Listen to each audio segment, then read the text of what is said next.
This first edition of One Play Wednesday is going to focus on a 24-yard run that Jahmyr Gibbs had in the Lions' 34-10 victory over the Cleveland Browns. The Browns defense, you have to give them credit.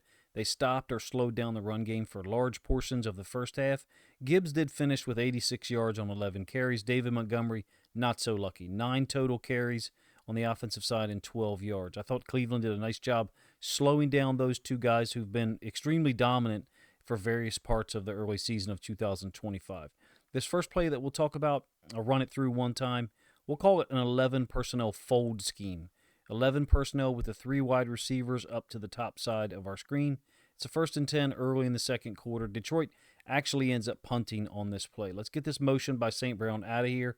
It's a return motion. Most run concepts from an 11 personnel standpoint, where the running back and tight end are on opposite side, work in this fashion. If the tight end is on the line, he's part of the blocking scheme with the zone. Basically, you can see everyone is working to this side from an offensive line standpoint, the way I have this drawn up. By the way, this is not actually the blocking scheme that occurs. I'm using this to illustrate a point.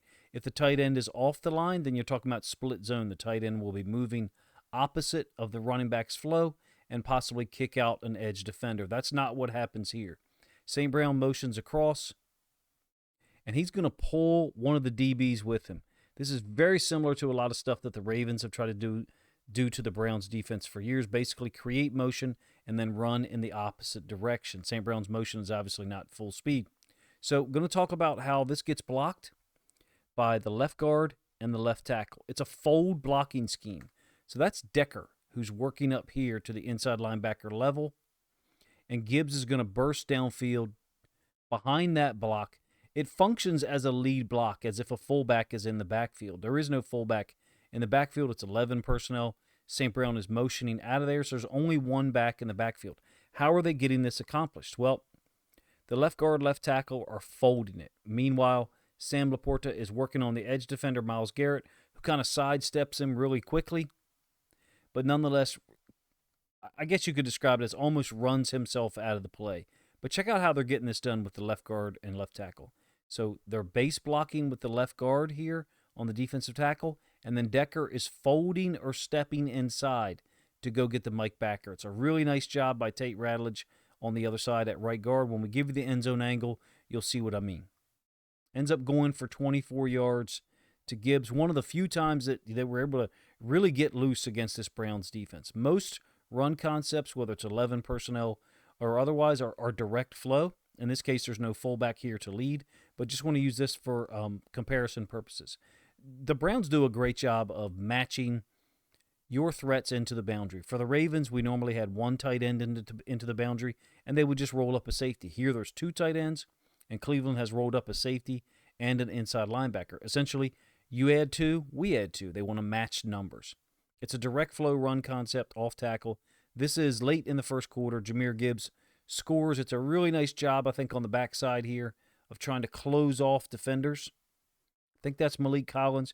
Christian Mahogany, quick feet, able to close him off. Collins can't finish off the tackle or can't get in close enough to grab Gibbs, who veers by for an 8-yard touchdown. Same play from the end zone angle. Again, this is for comparison's sake. So talking about Mahogany for a moment.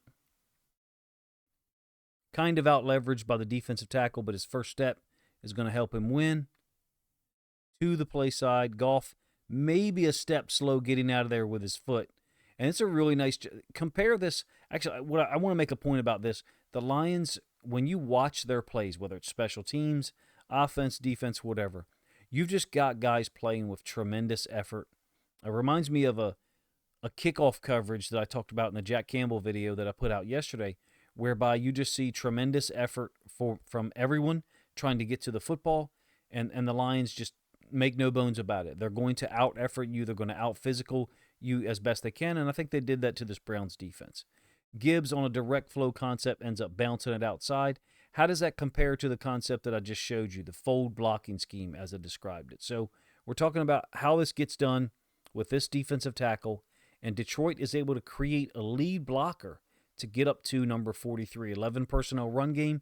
You either need to read someone to create conflict, and the Lions are not willing to do that with Jared Goff in the backfield. You're set up to be able to do it in terms of the running back crossing Goff's face, Goff reading that defensive end, and possibly keeping it and running around the outside or giving it to Gibbs. You don't need to do that if you can fold someone up. So the way they get it folded, Glasgow steps out to the D tackle, Decker steps or folds underneath, steps underneath, and then leads up to number 43. And this is a really nice job by Tate Radledge getting to Schlesinger, the fellow rookie. The way that Decker and Glasgow, the way that Decker and Mahogany execute this smoothly. I'd like to see more teams do this. To be honest with you, I hope the Lions don't show it too much, because first of all, it's fun to watch. Second of all, it would make the 11 personnel run game for teams like the Rams, the 49ers that are already really good at it. It would even make it more of a pain to try to handle defensively. You can see the seam that's opened up.